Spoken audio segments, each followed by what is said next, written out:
హమాలీల రుణం తప్పకుండా తీర్చుకుంటామని BRS working president KTR హామీ ఇచ్చారు. మల్లాపూర్లోని హమాలీ మహాసభలో పాల్గొన్న కేటీఆర్ కేసీఆర్ ను సీఎంగా చేసుకుందాం, సమస్యలను పరిష్కరించుకుందాం అంటూ పిలుపునిచ్చారు. అధికారం లేకున్నా బీఆర్ఎస్ పై ప్రజల్లో మమకారం ఏమాత్రం తగ్గలేదన్నారు. కేసీఆర్ హయాంలో రైతులు, పారిశ్రామికవేత్తలు, హమాలీలు అందరూ బాగుపడ్డారని తెలిపారు. కాంగ్రెస్ ప్రభుత్వం రావడంతో అందరూ గోసుపడుతున్నారని విమర్శించారు.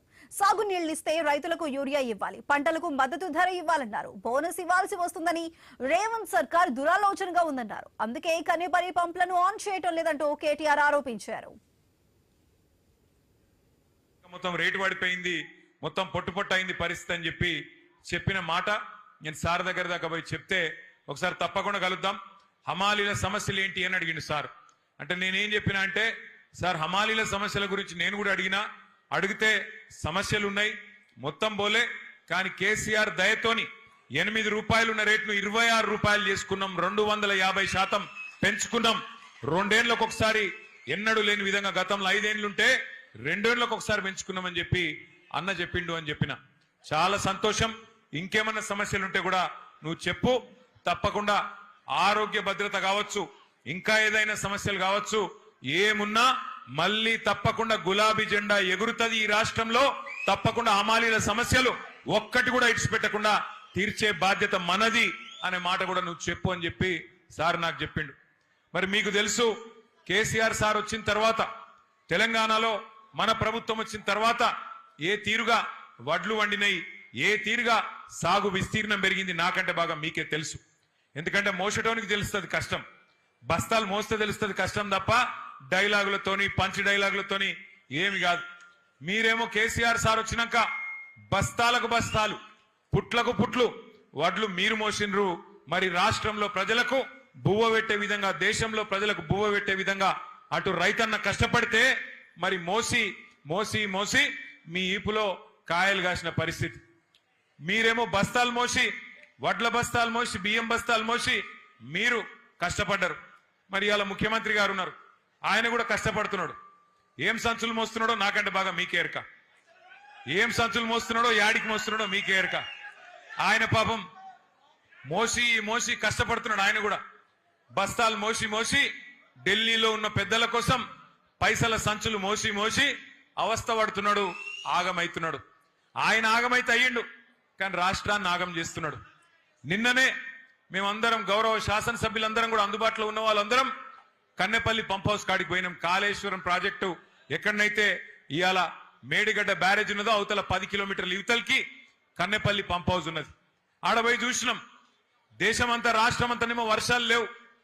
మొత్తం 33 జిల్లాలలో 26 జిల్లాలలో వర్షాభావ పరిస్థితులు ఉన్నాయి. వర్షం తక్కువ పడ్డది, రైతు మొగులు దిక్కు చూస్తున్నాడు. కానీ అక్కడ పోతే 1,00,000 క్యూసెక్కుల నీళ్లు కిందికి పోతున్నాయి.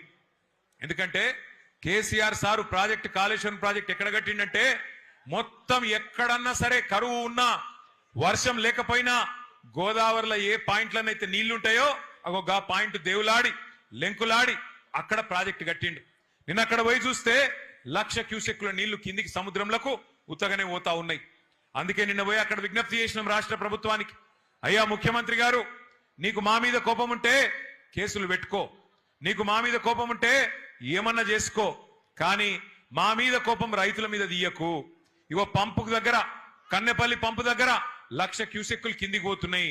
ఆడ నువ్వు చేయాల్సిందల్లా 2 పంపులు చాలు చేస్తే చాలు, మొత్తం రాష్ట్రం అంతా సుభిక్షంగా అవుతుంది కాళేశ్వరం ప్రాజెక్టు వల్ల. దయచేసి ఆ పని చెయ్యు అంటే చేస్తలేడు.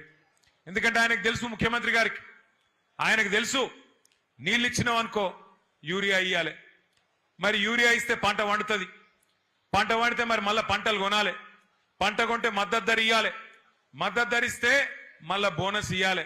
ఇక సప్పుడేక ఈ లొల్లెంత ఎందుకు, నీళ్లు ఇవ్వకపోతే ఏ లొల్లి లేదన్నట్టు ఇవాళ నీళ్లు ఉండి కూడా పంటలను ఎండబెడుతున్నాడు, రైతులను ఇవాళ తొక్కుతున్నాడు ఈ రాష్ట్ర ముఖ్యమంత్రి రేవంత్ రెడ్డి. నేను మీ అందరినీ, మా హమాలి సోదరుల్ని కోరేది ఒకటే, మీకు కూడా ఆకలి అవుతుంది, నాకు కూడా ఆకలి అవుతుంది, ఎక్కువ పరీక్ష పెట్ట.